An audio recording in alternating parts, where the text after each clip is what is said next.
possibilities, largely virtual possibilities, something that all of us have not now got accustomed with. So this is in a way a pilot project, and we are very happy with the response that we have got. We are very grateful to our resource persons who have agreed to deliver these lectures regardless of time and space. Dr. Luciano speaking from Auckland, where it's close to midnight. We're truly honored to have you with us. During this lecture series, you will be listening to scholars who have years of research experience. And we're extremely delighted to have the support of our audience. The response to this lecture series has been extremely overwhelming and encouraging. And we are also delighted to have our alumni, our retired colleagues, friends, students from different institutions. We look forward to many more of such series in years to come. I would also like to wish each one of you a wholesome academic experience. Welcome once again. Now, may I invite Dr. Karuna Gokarn, Vice Principal for Academics, to inaugurate this session.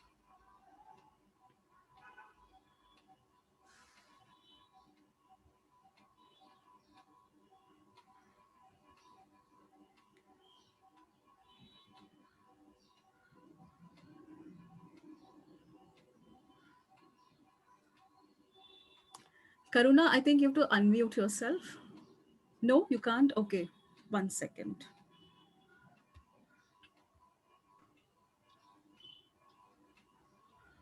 I can. Can you all hear me? Yes, we can hear you. Okay. Yes, ma'am. Yeah. Thank you, Rashmi. Dr. Bernadette Luciano, University of Auckland, faculty members, and the student community who are participating in this online lecture series. I would like to extend a very warm welcome to you all. St. Xavier's College, Mumbai is more than 150-year-old Jesuit institution. Education is one of our major strengths. Our motto, Provocans ad volandum, translates as challenge to fly. It is truly our privilege to facilitate this online lecture series, and I'm very happy that all of you are present on this platform. We are extremely grateful to our resource persons who have kindly agreed to share their expertise with us. I'm sure everyone will utilize this great opportunity to engage with different minds and start reading on new areas of research. We are also immensely happy to reconnect with our alumni, colleagues, and friends from all institutions. I wish this program every success and declare the series open. May it be a season of academic and cultural enrichment. All the very best to each one of you. Thank you. Thank you, Dr. Gokarn. I'd like to now invite Ms. Radhika Rani to introduce our resource person. Thank you so much, Rashmi. Hi, everybody. Our distinguished speaker for today is Dr. Bernadette Luciano. She is a professor of Italian in the Faculty of Arts at the University of Auckland. She has researched extensively and also published on Italian cinema while training her lens on women in the Italian film industry, female characters, and their representation in contemporary Italian cinema. Along with these, her research interests intersect the domains of film adaptation, the theory and practice of translation and subtitling, and issues of identity, migration, and transnationalism in literature and film. Dr. Luciano is a feminist film scholar, and we are honored to have her as the first speaker on CIP's maiden lecture series. Welcome, Dr. Luciano. The floor is now yours. Thank you, Radhika, and thank you, Rashmi, and thank you everyone at St. Xavier's for inviting me to participate in this lecture series. It's really an honor for me to be here this evening. And as Rashmi and some of you know, I did visit you just over a year ago, and it was lovely to meet students and faculty in person. And in lieu of that, since we cannot do it in that way, I'm very, very happy to be here tonight to talk to you virtually. So I hope that you will learn something and from the lecture, learn something new and enjoy it. I'm going to be focusing on a very interesting phenomenon in Italian cinema in recent years, and that is sort of a revisitation, a new way of looking at cinema as a representation of the real. And the lecture is going to focus on 3 films as case studies, but I'm structuring the lecture in 3 parts because I'm aware that many of you probably don't know much about Italian cinema. And so I hope for those of you who do, you don't find this repetitive in any way. But the first part is going to provide some context. The second part will be devoted to each of the 3 films that is a case study. And since these films are films that are quite recent and you may not be familiar with, I'm going to introduce them and also include a trailer. A slight warning in advance is one of the trailers has subtitles in English. Unfortunately, the other 2 don't have subtitled versions, but I'm hoping that they will still be able to give you a sense of the film and of the characters and of the spaces that the film occupies, which is what I'm most interested in the lecture. And then I will provide some sort of more comparative observations that focus on the main tropes and topics that I'm going to be exploring in the films. Okay, so what I'm going to do now is share my screen and start the PowerPoint presentation. Let me.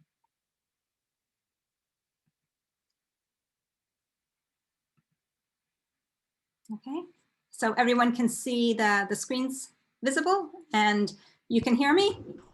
Yes, absolutely. Yes. Okay, if that's the case, then we'll start. As you see, the title of the presentation is Reinventing the Real in Contemporary Italian Cinema.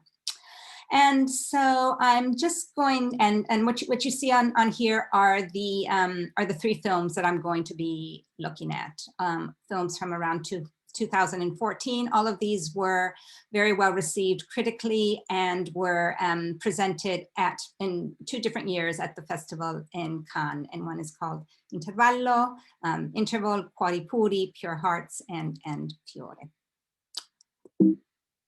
So.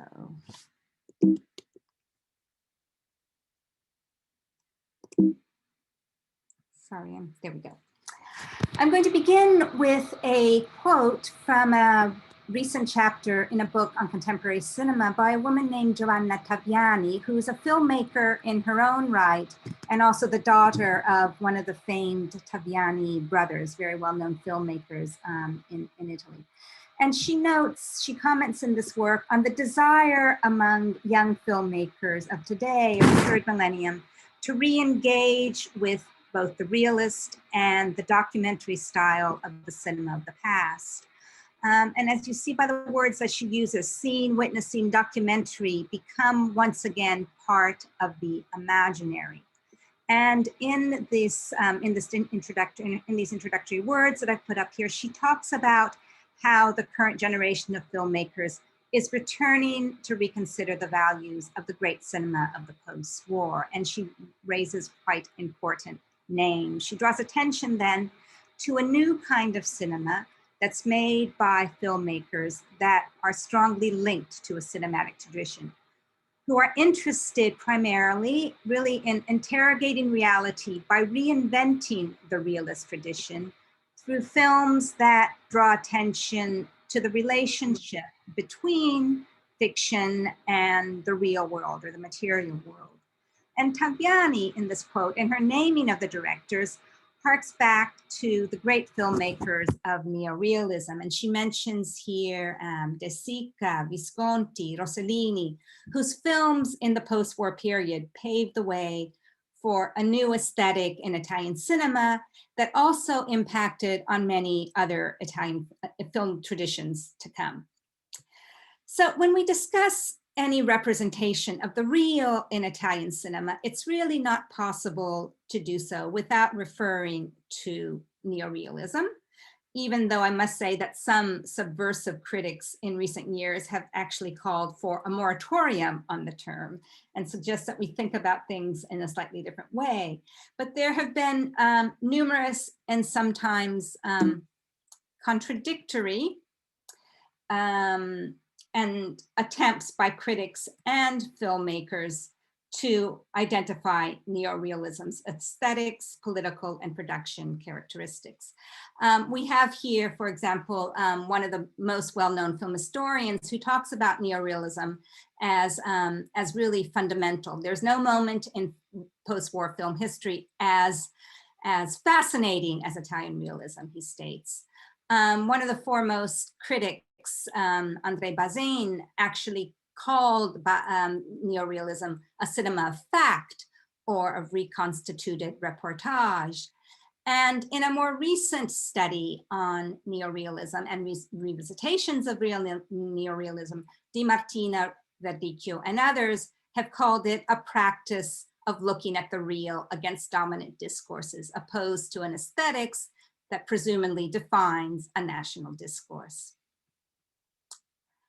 Now, I guess just to, before, as we move into this lecture, just to maybe sum up what neorealism might involve and might entail and how future realisms engage with this, we can think of it as, I think, an interdependence between themes. So real life stories, working class and everyday people. The broader social historical context of neorealism is really important. It's films that focus very much on World War II and the post-war period and the social problems of that time. In terms of production, it's very interesting in its use of real locations, non-actors as authentic participants, improvised scripts, and finally, it's experimental realist aesthetics, which consists of long takes, diegetic sound, and what has been called by Gilles Deleuze and others, a sort of wandering approach that moves away from the traditional narrative conflict that we're so familiar with in cinema.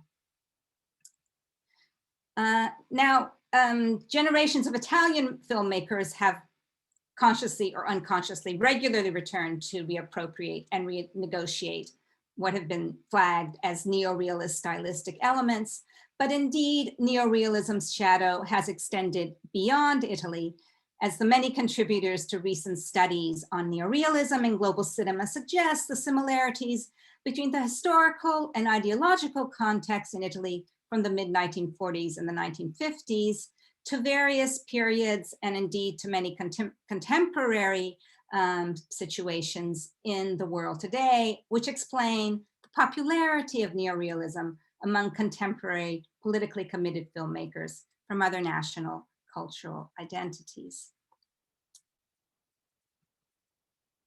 And these are examples, those were the international examples of international films that appropriate neorealism. These are examples of Italian films, more recent films that either parody neorealism or have explored it in other ways, including films by quite noted filmmakers as Pasolini and more contemporary filmmakers as well. Now, an element of neorealism, which will be central to what I'm going to be talking about today, is the relationship between the characters and the landscape in which we find them. So how the character looks at and experiences the world, wandering through it, or indeed sometimes trapped within it, is an integral part of neorealist cinema. The ambulatory, aimless movement central to these narratives explains actually the crucial role of the child in neorealist cinema, since, as Deleuze has reminded us, in the adult world, the child is often affected by certain motor helplessness, but a certain helplessness which makes them all the more capable of seeing and hearing. Now, the title of my paper and takes its idea, its notion of reinventing the real from a contemporary critic and filmmaker in his own right, Dario Zonta's 2017 book that's called The Invention of the Real, L'invenzione del Reale. And it features conversations with 10 contemporary filmmakers whose very innovative and hybrid works employ both traditional documentary and narrative film strategies and contribute to a renewal of Italian cinema. Now, they engage in a cinematic language that challenges those notions of reality that are defined by entitlement and illusion that were created, proliferated, and endorsed by the former Italian Prime Minister, Silvio Berlusconi, who has a big media empire and videocratic reign in Italy. So the category of films that I refer to do their best to try and defamiliarize audiences from what is otherwise a very uncritical image of the world and seek to counteract the effects of the collusion between capital, politics, and media. So these films are alternatives to films like the ones that you see pictured here, the very kind of homogeneous, comedic,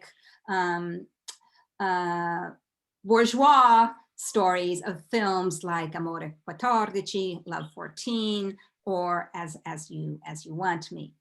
So the alternative films that we are talking about engage in a production style and a cinematic language that problematizes and complicates such notions of reality. Zonta refers to this cinema as l'altro cinema, the other cinema, because it's not strictly documentary, nor is it solely fictional, but neither is it docufiction.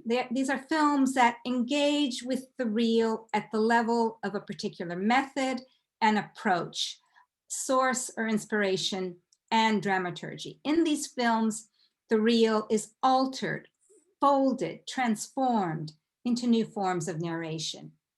The method influenced the aesthetic. The trajectory of the film and its production determines the result. The how renders the what. In other words, the final product emerges through the method that's undertaken. So my presentation today, I'm going to consider 3 films as examples of this kind of new method. And they are, as I said, Intervallo by Leonardo De Costanzo, Fiore by Claudio Gianese, and Cuori Puri, Pure Hearts by Roberto De Paolo. So what I'm going to try and show is how the realism and the affective impact of these films derives from the methodology and the approach that's embraced by their filmmakers, who all come from a background in documentary filmmaking. And I've chosen these films in particular from a number of films that I could have selected because they revisit in a new way one of the fundamental figures of neorealistic cinema, and that is the child or adolescent. That's relocated in a contemporary, particular time and place, and marked also by a certain linguistic register. Finally, it's not just the child, but it's the encounter that I think is going to be key to the presentation today and that we're going to look at a number of different levels. So while sharing elements with their neorealist predecessors, the films diverge from them as they move from what we might call a cinema of experience, which is how people often refer to neorealism. It was called a cinema of experience because it was a cultural movement where not only filmmakers, but also writers spoke collectively about the personal experience of a very particular historical moment, the war and the post-war period, and its shared past. So I'm going to refer to this cinema instead as a cinema of inexperience, because it's a cinema that instead is motivated by a certain curiosity. We might call it an anthropological or a documentaristic curiosity that presupposes actually not engaging and departing from one's own experience, but venturing beyond one's personal experience. So in this way, the films move away from the neorealist model, a model in which the filmmakers spoke collectively about personal experience. They also move away from previous waves of Italian filmmaking, such as another kind of political engaged films that we saw in the 60s and the 70s, which were based on a more investigative journalistic style. And they also move away from the very personalized, inward-looking kind of filmmaking of the 80s and 90s that was dominated instead by a certain kind of self-reflexivity. So the stories in these films that we're going to talk about today are born from the filmmaker's inspiration or idea, and are only crafted or created after an experience with the marginal realities previously unknown to these filmmakers, and coming into contact with the people that inhabit these realities, who in turn often become the co-script writers and the non-professional actors of the films. Their personal stories and their emotive engagement with the space drive the narratives, which are never primarily about the places themselves, but about reinventing the feelings that these places and that the characters themselves evoke. As I said above, one of the tropes of neorealism that the films adopt and extend is that of having children or adolescents as protagonists. As the British critic Mark Cousins states, there is a long symbiotic relationship between childhood and cinema. Dating back, he argues, to Lumiere's 1895 Les Repas de Bébé, a 41-second home movie of the director's niece eating breakfast. Now, the child protagonist and their relationship to their culture and their geographic landscape has long been a feature of Italian film, where the child served as what was often called a window to another, less familiar way of exploring and viewing the landscape.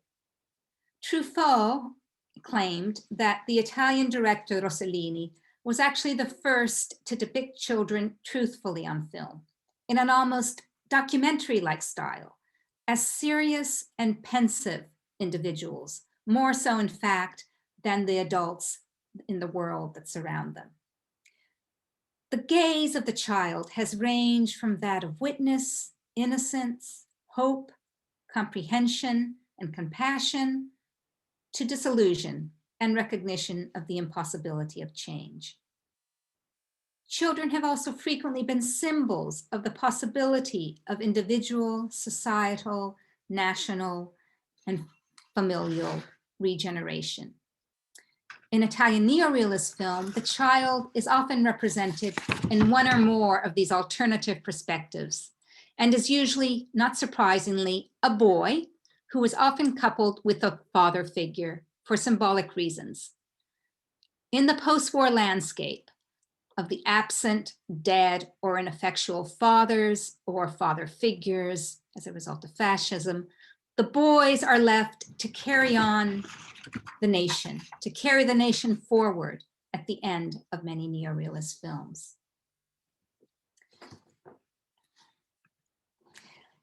In my early project on Italian women filmmakers, I explored 3 films, Mobbing, Domenica, and The Island, which engage with but challenge that neorealist agenda by adopting, instead of a boy's point of view, a female child's point of view.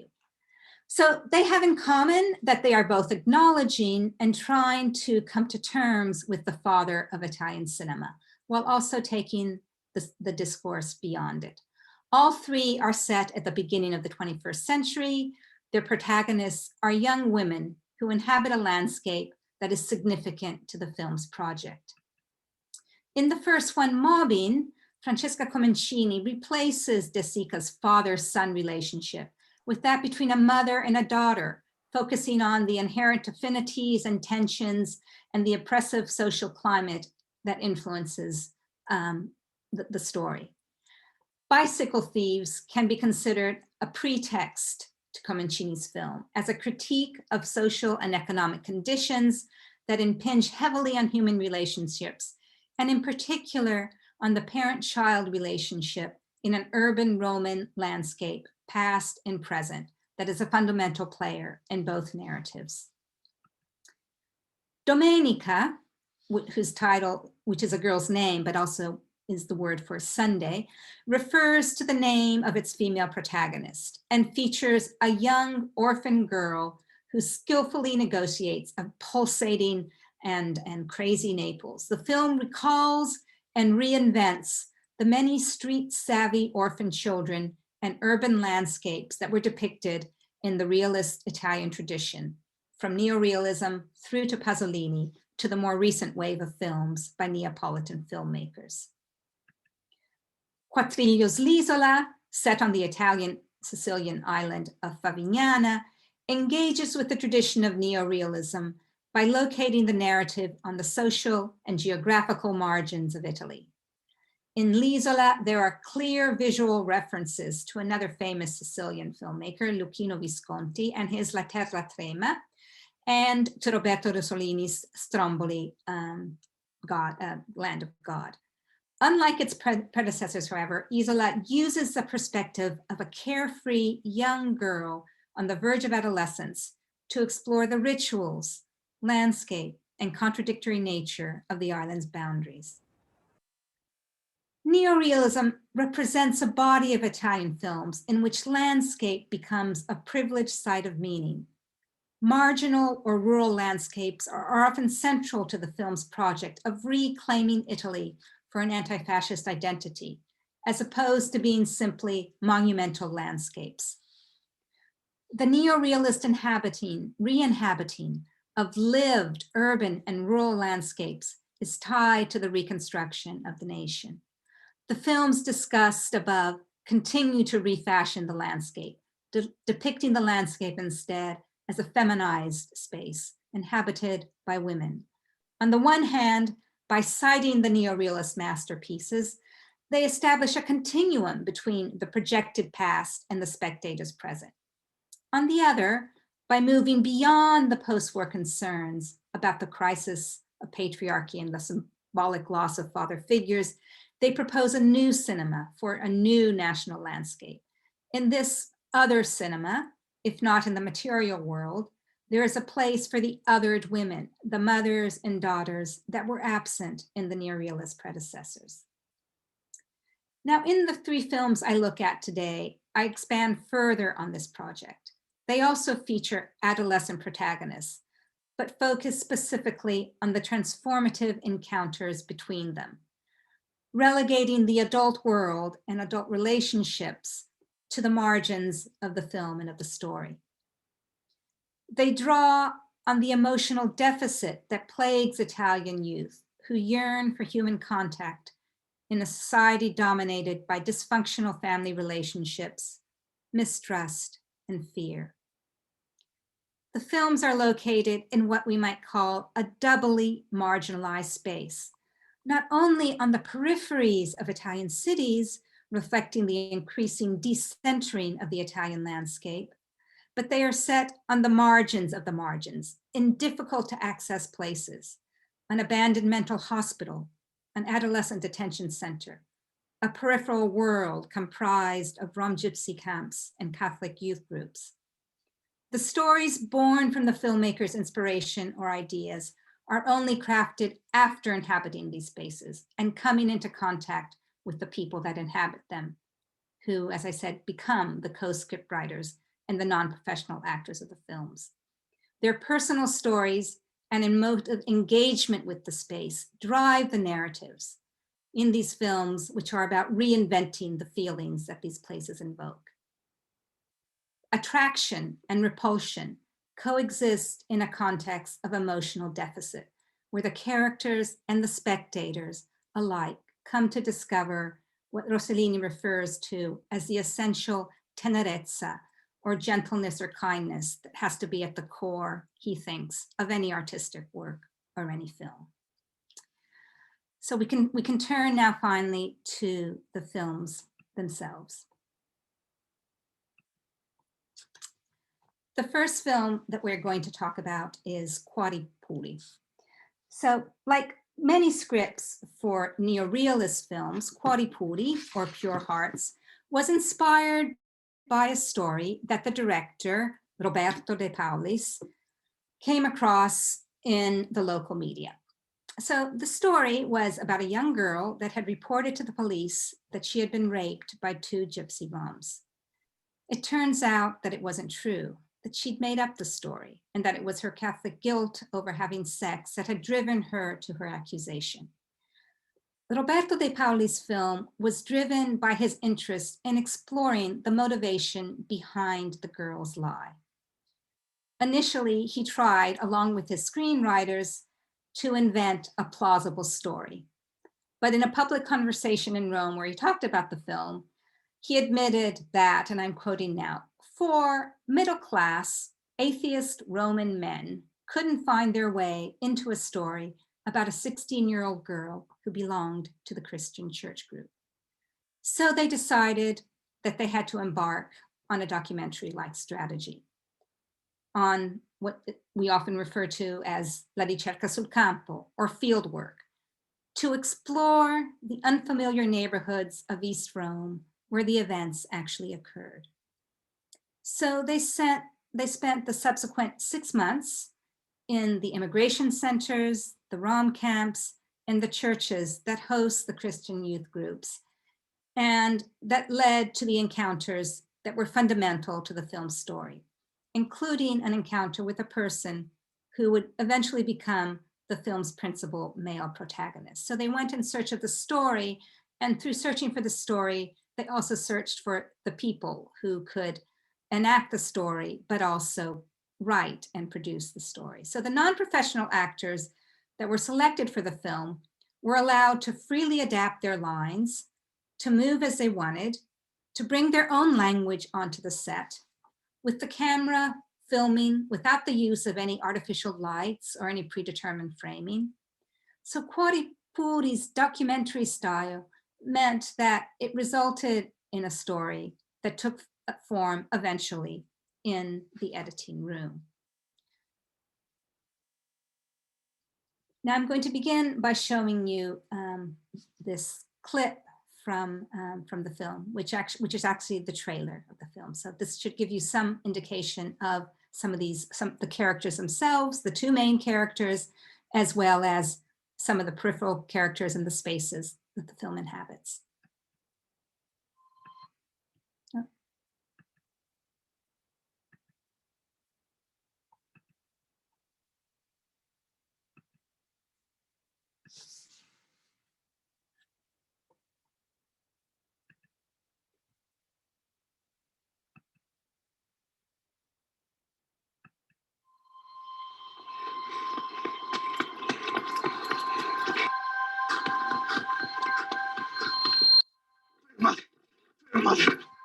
Sta cazzata hai preso? Queste cose fatte, no?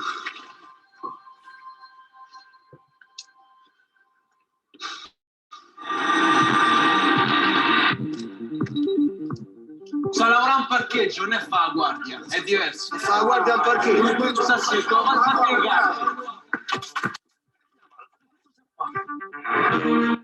Grazie Gesù per averci adottate nella tua vita. Gesù è come il navigatore della macchina. Perché fa il navigatore quando sbagliate strada, quando vi perdete, no? Mica dice, ma l'ho ammazzato, avevo detto gira a sinistra, sei andato a destra, dove vai? No, ricalcola il percorso, vi riporta sempre a casa.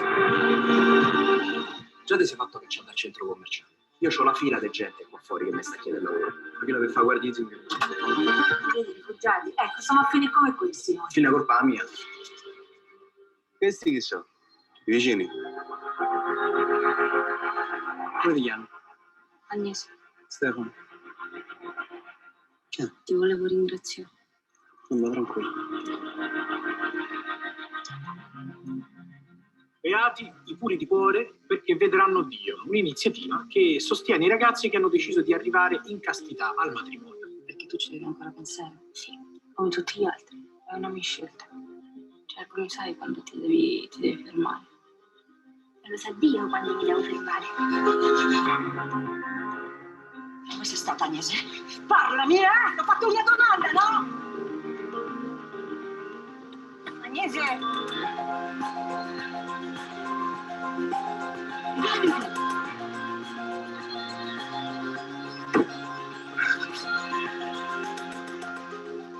Io voglio rimanere pura. Tu sei pura.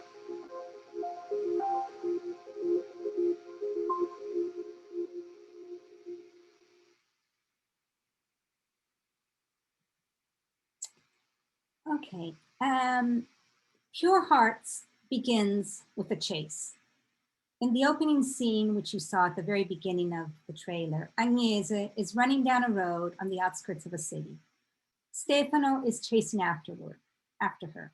He catches up with her and we discover that she is running away from the nearby shopping mall where she has stolen a cell phone.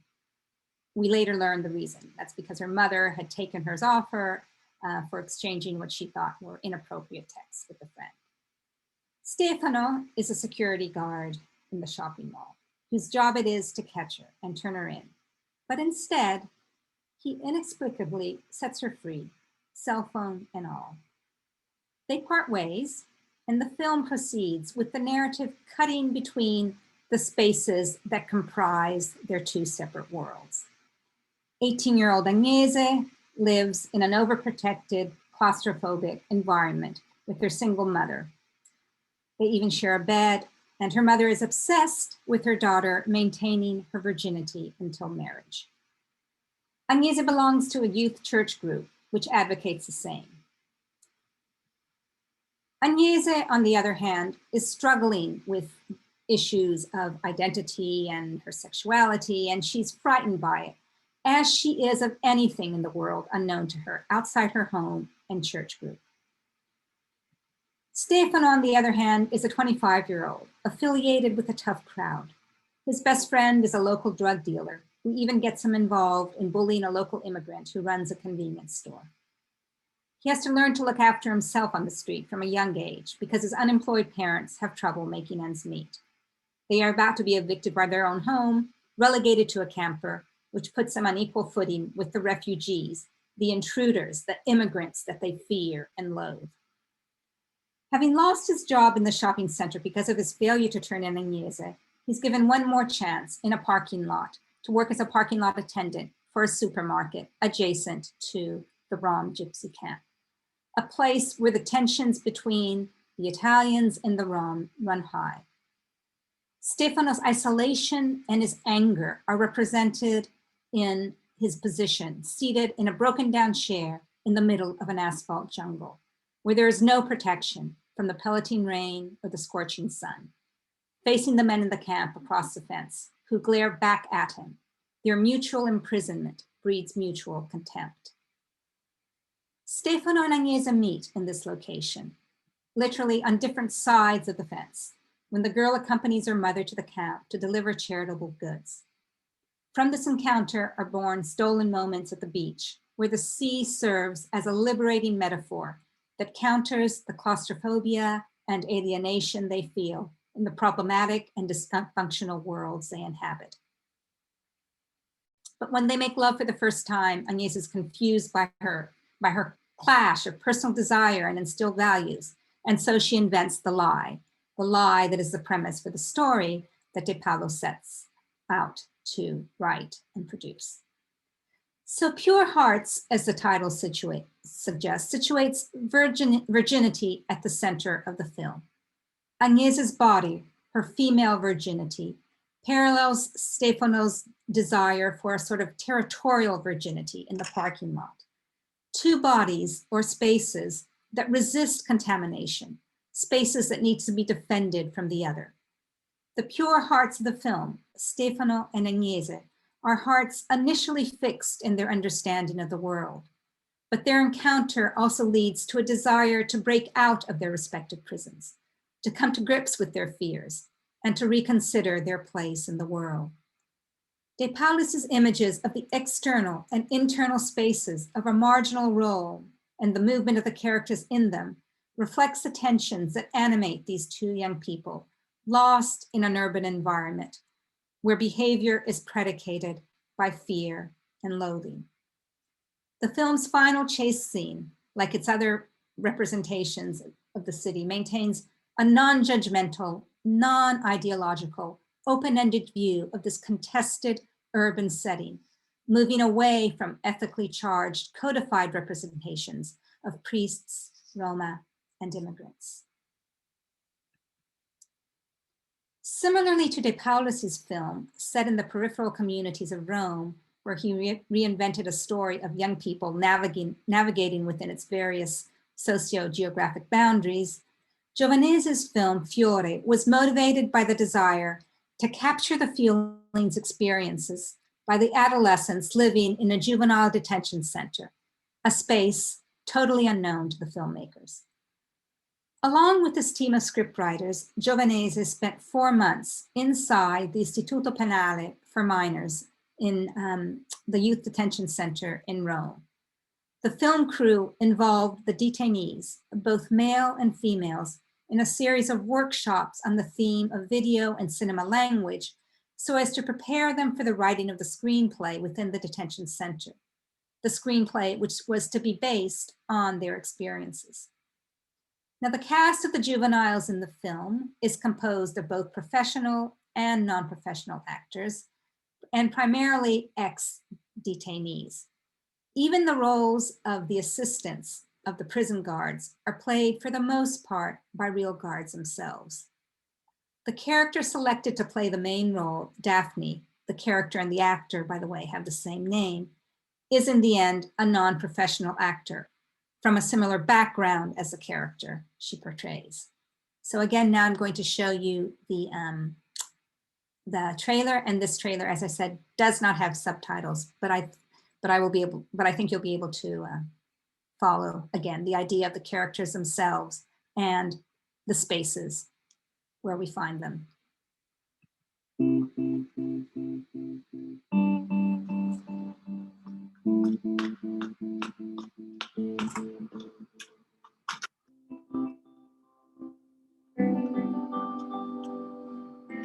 Fermati, alza le mani.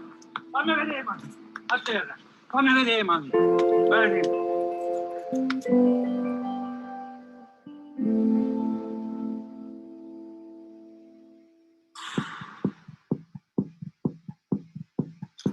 Non è raggiungibile. Alerta che prima oggi. Basta!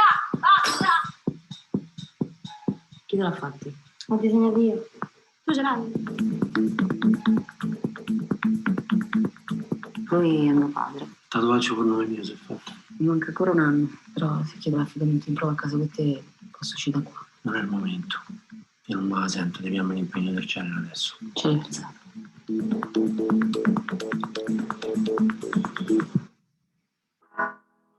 Ma tu perché sei qua dentro? Rapina, tu? Pure io per rapire. Piacere comunque, Josh.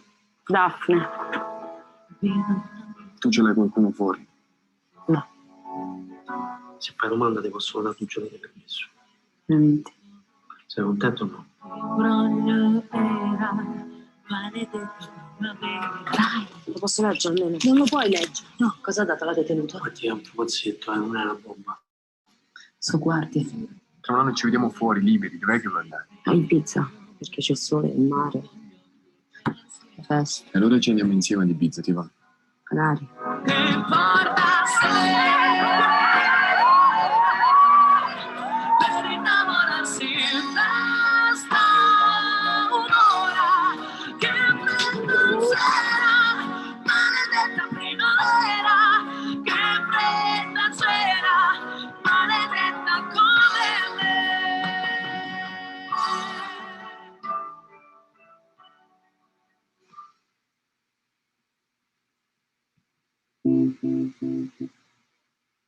Okay, the film begins with a scene that's not present in the trailer, but I'm just going to describe it because it's quite important, and it defines Daphne's survival strategy in the Rome in which she lives.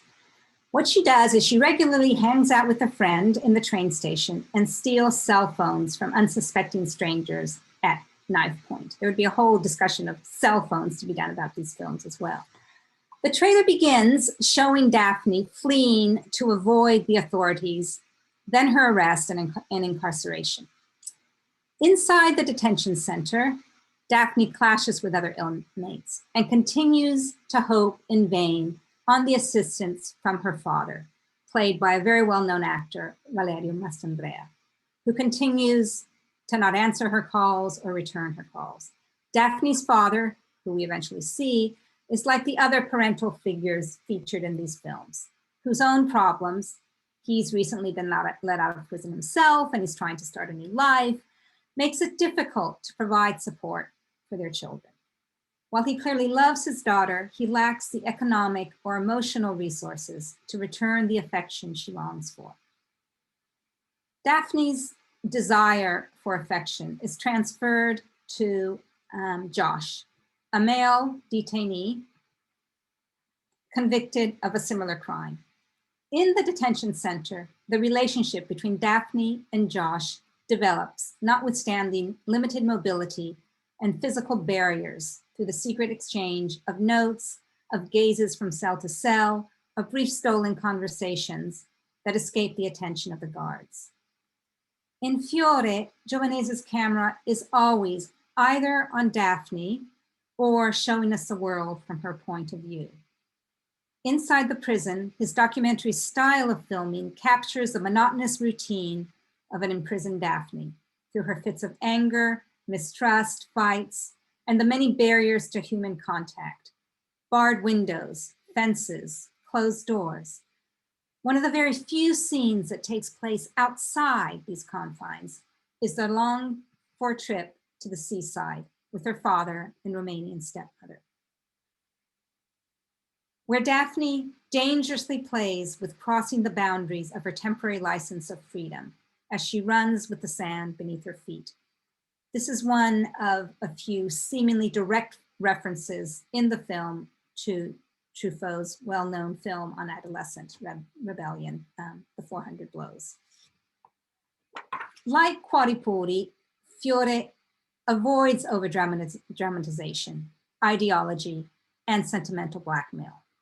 It doesn't condemn Fiore's father, nor her jailers, the educators who have to enforce the rules of the institution while displaying sympathy to those inside. As one critic notes, there is no rhetoric in Giovanese's camera work, but only raw refiguration of a reality that in and of itself is already cruel without needing to highlight that cruelty. As in Quadripuri, the film's final chase defies resolution or closure, offering an open ending which privileges the young protagonist. The third film is Intervallo, the second feature film of the director De Costanza, who aims to bring to fiction film that which interests him in documentary, the unpredictable. The film's scenes are almost entirely set in the 200,000 square meters of the ex-Leonardo Bianchi psychiatric hospital in Naples, built in the 19th century and since abandoned. So you see that the space here in these two images. This space becomes the setting for a film which recounts the events of a day spent by two adolescents in the interior and exterior spaces of this building, cut off from the reality of the world that surrounds them. Unlike the films previously discussed, L'Intervallo was carefully scripted, that the dialogues, gestures, and the inflections of the spoken language of the two non-professional actors, the film is spoken entirely in Neapolitan dialect, are essential, and this film had to be subtitled even for the Italian public. And again, the final clip.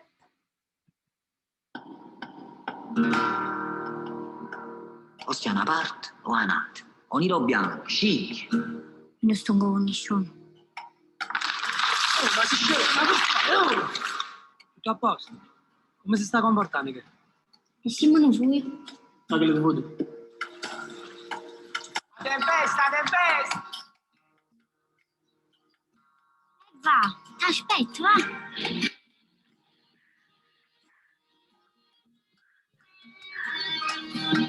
Ragazza, qui non c'è! Ehi! Ah, Luisa! Veronica, come ti trovi sull'isola? Credo proprio che mi ha cambiato la vita. E Ecco Salvatore, come ti trovi?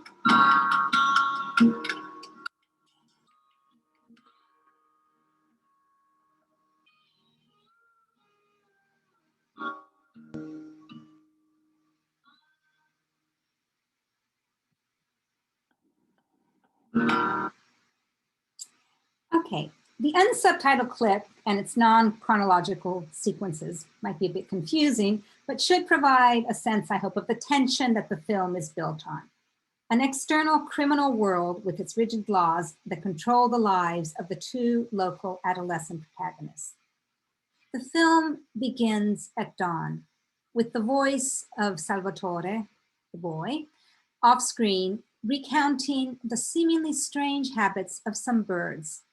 Certain songbirds that live in cages won't fly away, even if you open the door. They might hurl themselves against the cage, but in the end, they stay in a corner, tempted, but they do not take flight. They can't find the courage to do so. The anecdote of the behavior of these songbirds becomes a metaphor for the events that follow. It's the stringent, unwritten law of the local patriarchal world that bring the two protagonists together in this space. Veronica is a rebellious young girl who challenges those laws and is thus locked inside the abandoned structure for a day by the local bosses to be watched over by Salvatore. Note the name, it means savior, and he will play a role as her savior in the film. And he is a local boy, a vendor of lemon ices whose well-being depends on keeping the local bosses off his back. Now, the initial unease between Veronica and Salvatore, who is an embarrassed guard, who's not at all interested in being a captain, and the defiant girl who feels insulted and superior, sets up the initial dynamic that slowly transforms in the course of the film.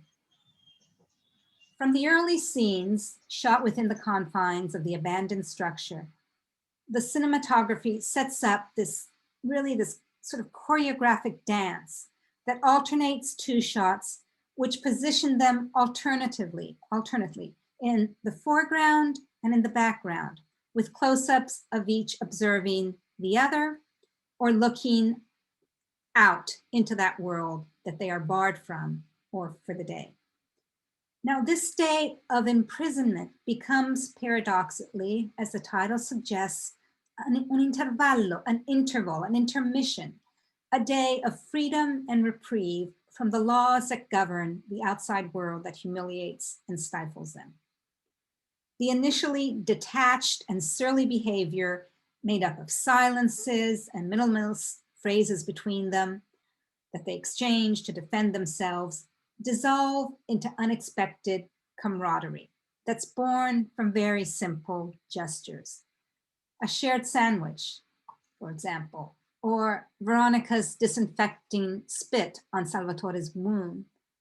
These children, forced by their circumstances into premature adulthood, gradually revert back into the naive children they never were. This becomes particularly true in the second part of the film, where the discovery of the abandoned boat that you saw in the clip, floating in the sewer, becomes a site of imaginary travel in the stories of each that interest each of them and that reflect their respective personalities. Veronica's imagined navigation shipwrecks her on a deserted island that's inspired by a reality TV show, while Salvatore's finds him on a legendary journey beyond the equator to Madagascar, inspired by literature. Now, the two also share local legends passed down by their grandmothers, stories told to frighten them, not unlike the urban myths that haunt the space of the mental hospital, or that they remember in the course of the day, of the local girls who either committed suicide or were murdered for their transgressions. This interval in a world temporarily removed from the psychological torture they suffer in the outside world, inside, sitting on the brink, looking out at that world, they can imagine a different future for themselves.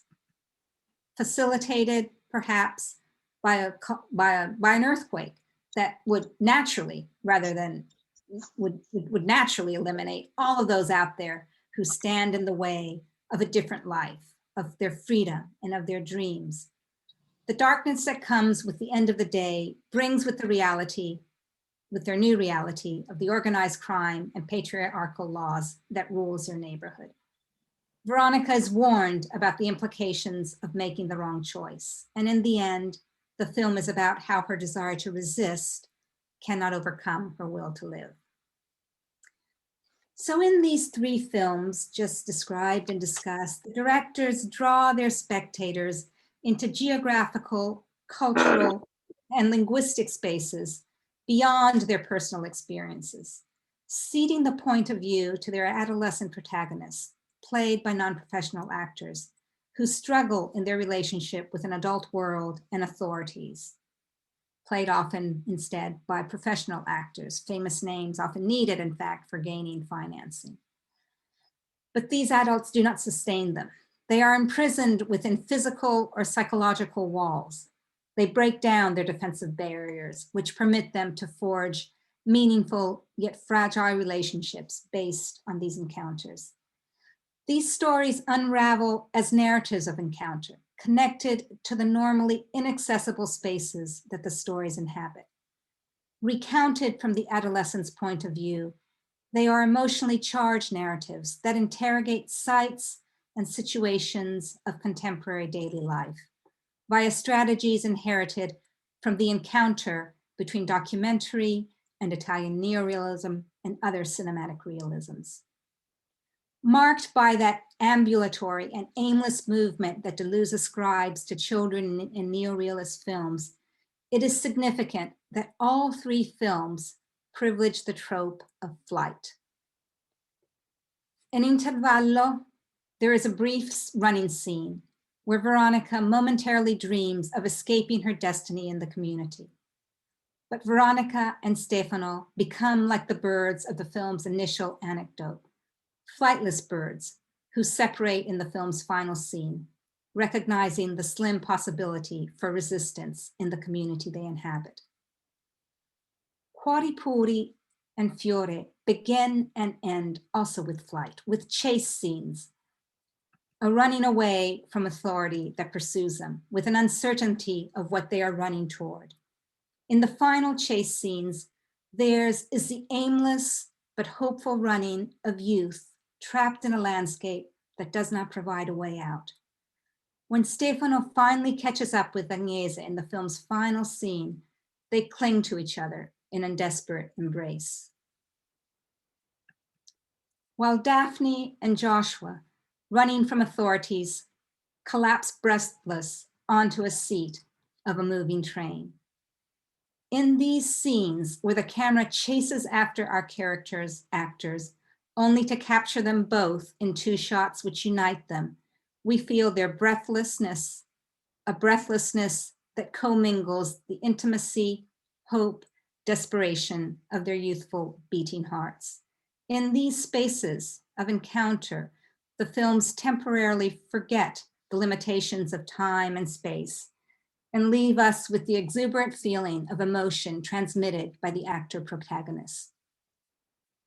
Cinema, even realistic cinema, is not only about telling a story or conveying a meaning, it's also about creating an affect, a moment-by-moment manipulation almost of feeling, inventing a moment which lodges itself under the skin of the spectator.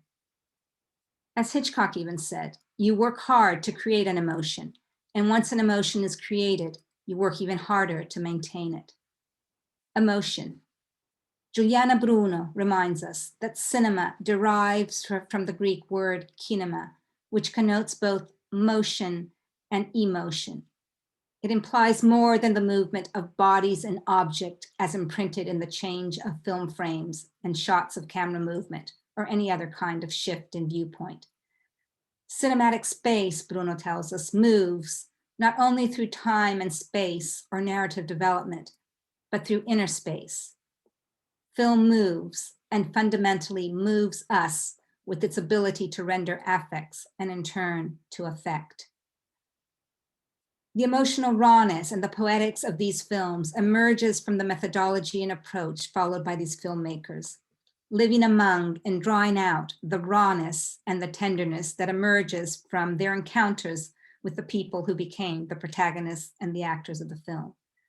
This cinema of inexperience, initially driven by curiosity and anthropological investigation, encounters that create encounters, results in powerful final products that both navigate and reinvent the real and the emotions that are inherent to the margins that they inhabit and to the characters that live and relive them. Thank you.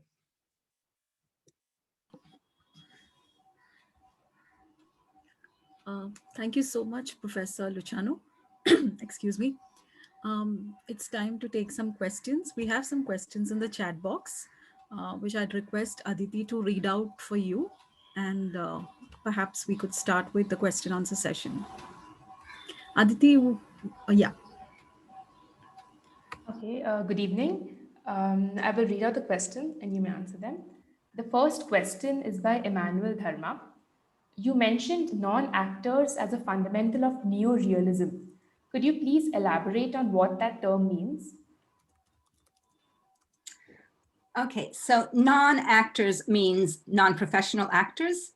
It means that the people who act in these films, and many of the neorealist films, for example, even in a film as famous as Bicycle Thieves, were children of the street. So people who lived in these environments. And directors, even under neorealism, would go around looking for people that they thought would suit those roles. For example, in the very famous film, Bicycle Thief, the actor that plays the lovely young boy who's really the center of the film was chosen for the simple reason that the director liked the way that he walked. He liked his shuffle. And since that film, Bicycle Thieves, is all about really moving and walking around the city of Rome, and the movement of the boy within that space, that was a very important element. But so they are people who are not actors by profession. And this continues in the films that I talked about today. They are people who inhabit these spaces. They are not people who are trained as actors who have to try and invent and understand what the experience are. They are, as a sense, then more just acting out their experiences. Okay, thank you. The second question is by Shruti Sharma. I would love to know more analytically about how these films end. This might help understand the use of tropes, if any, or whether they were meant to stand out in cinema. Sorry, what was the last part of the, so I want to know about how the films end? More analytically about how the films end, so that she can come to know if there were tropes that were used. Okay, so the films, interestingly, the films end in a way with a kind of open ending. So the film are about encounter and emotion, and this emotion persists until the end of the film. But at the end of the film, you don't know where this is going to go. So it's left with these characters in that kind of space that they inhabit. But it's not a happy ending. It's not a conclusive ending. It's an ending that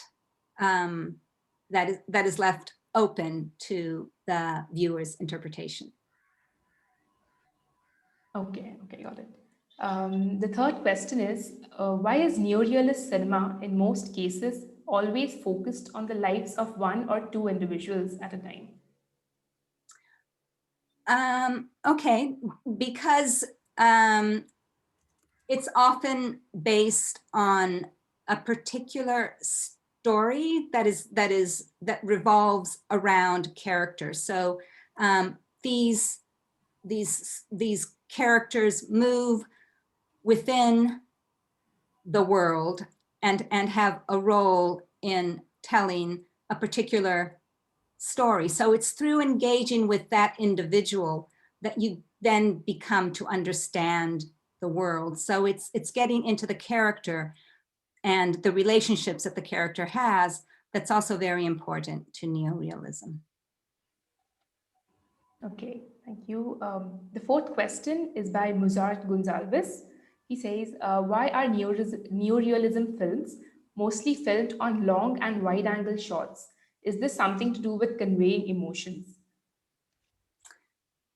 Yes, I think so. It's part of the aesthetics of a neorealism film is to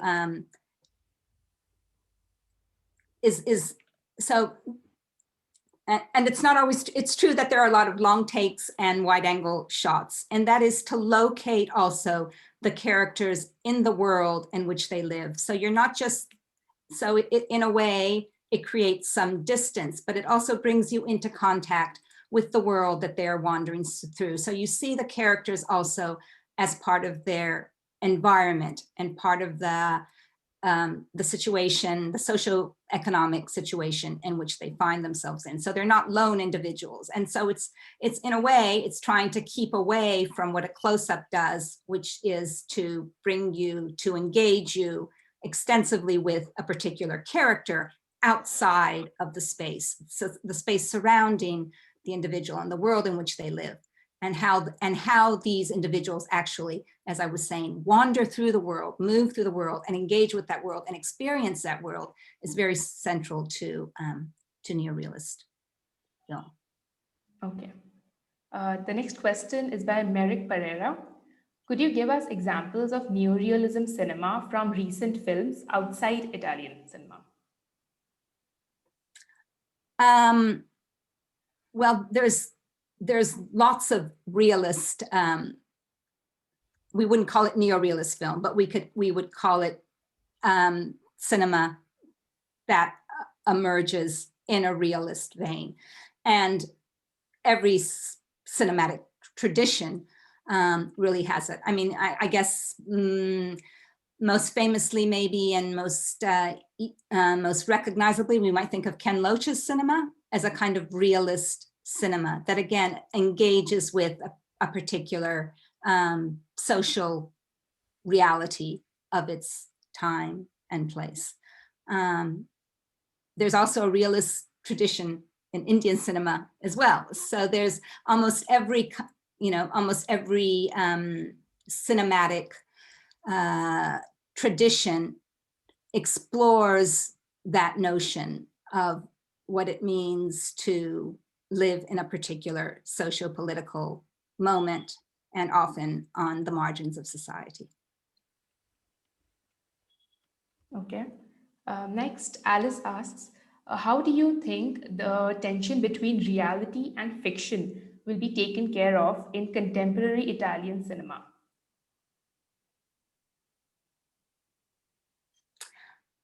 How will the tension between, I think what's happening in Italian cinema and actually in a lot of cinema is that tension is becoming the most interesting part of cinema. It's not something that needs to be resolved. It's something that makes cinema interesting in understanding that there isn't really a clear-cut boundary between fiction and nonfiction. That in a sense, even if you think about even documentary, or if you think about nonfiction cinema, in a sense, these are also selected and created and edited in certain ways, and fiction cinema can take on real topics. And so I think that's what, it's this tension that's at the core of exploring directions in what cinema is actually doing.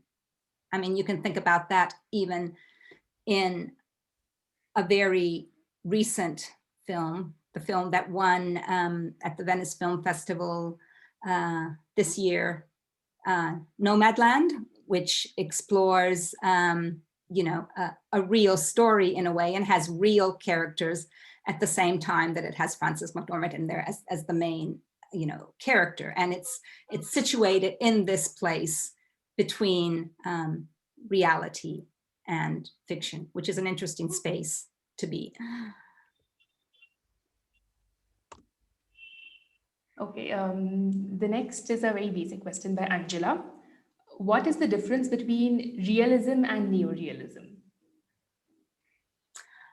Okay, realism is an umbrella term for all kinds of genres in literature and literary and studies and film studies and cultural studies that try and represent the real. Neorealism is a specific variant of that was located in a specific time and place in Italy in the post-war period, and was dealing with the issues of the time at the same time that it was sort of extending some of these, exploring ways in which one could really represent realism, which were those sort of features that I was talking about, the use of the, the use of non-actors, the use of minimalist scripts, the shooting in real locations as opposed to studios. So you can have realism, a realist film, a film that tries to depict reality that is filmed in a studio. So it's a particular features, the combination of these features, the aesthetics, the production features, the time and place in which these films take place, that account for what neorealism is specifically. Okay, next question. Has Italian cinema invented any styles or methods of cinematography with regards to the subtext found in a particular type of shot?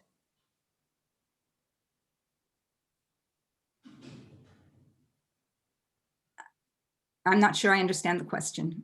Could you? Okay, I'll repeat it. Has Italian cinema invented any styles or methods of cinematography with regards to the subtext found in a particular type of shot? Well, I think if we think of some of the experimental films of filmmakers like Antonioni, I mean, I think his kind of experimentation with cinema, particularly with the wandering camera, I think we can think of that as, I think Antonioni's style would be relevant to, related to, would respond to that question. Yeah. Okay, so those Professor, are the questions. will you be able to take one more question? Okay.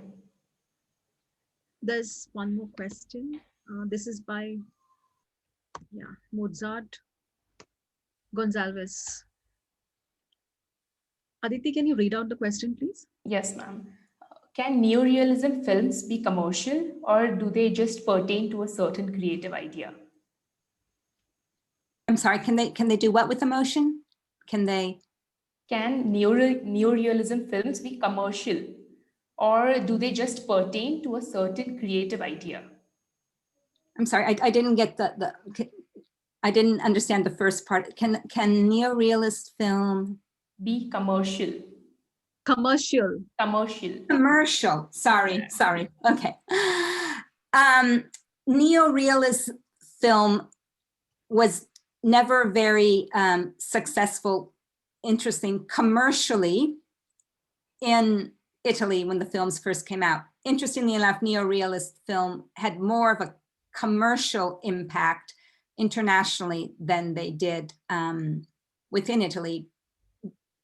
One of the reasons was that, that neorealist film was, at the time that it came out, was portraying the harsh reality that people were living. And the tension, the thing about cinema is that we're often there with the question of what is the purpose of cinema, right? Should cinema engage us? Should it make us think? Should it educate us? Or should it entertain us? And so that's always a big divide. And one of the things about neorealist films, or some also maybe artistically challenging films, is that it's not what people are used to seeing or want to see as a form of entertainment.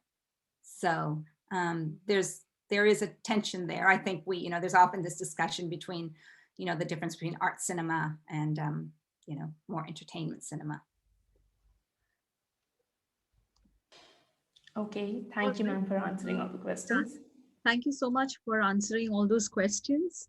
I think it's I think the just 15 minutes question answers, and we're very I can't answer the question. Somebody wants to specifically know why the bicycle is important. Oh.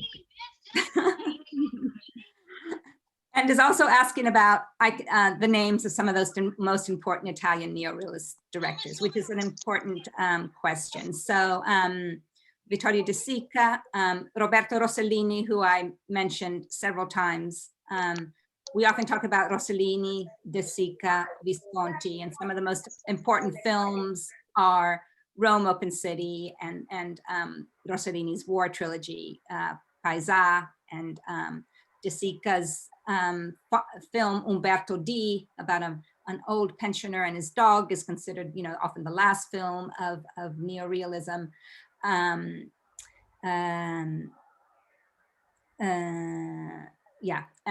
Visconti also.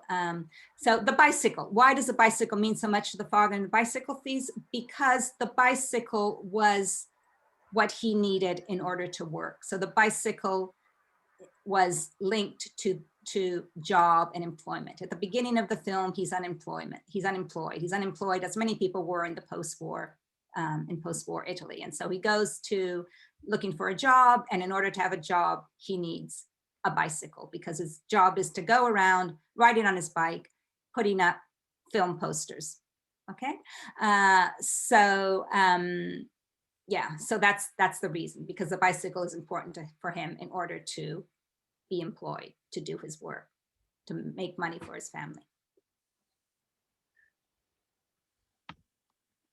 We're still receiving questions. I think I will forward them to you. I'm very aware of the time in New Zealand.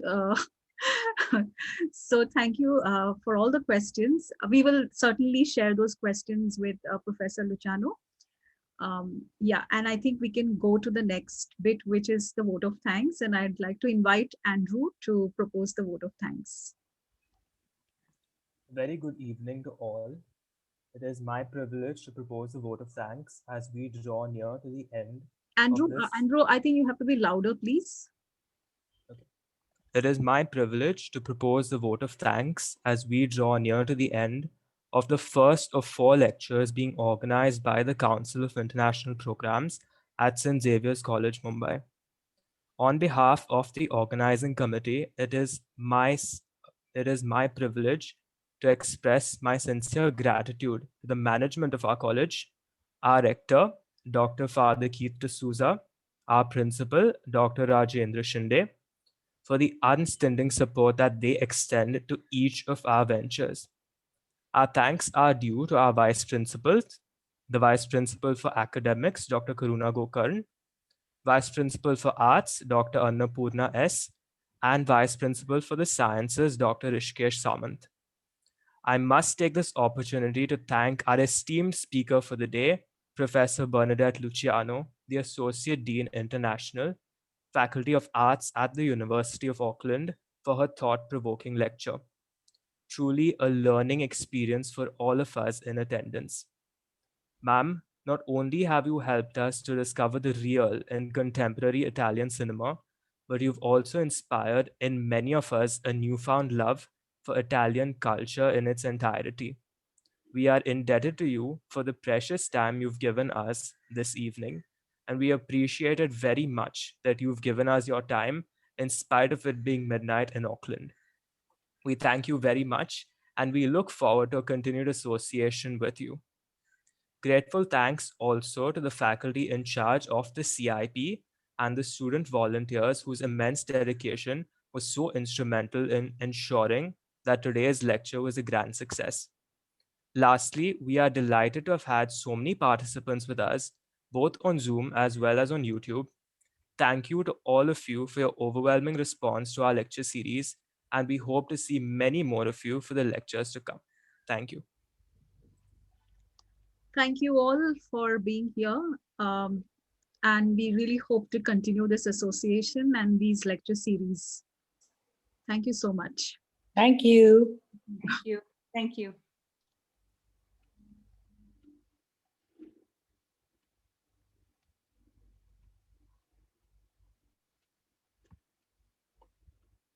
Thank you, Bernadette, for the lecture. It was really very interesting.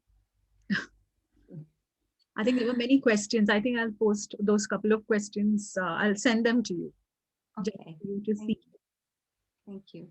I think if you wish to leave, you could, because what is the time now? It's must be 1:30. Yeah, it's about 1. Yes. Okay.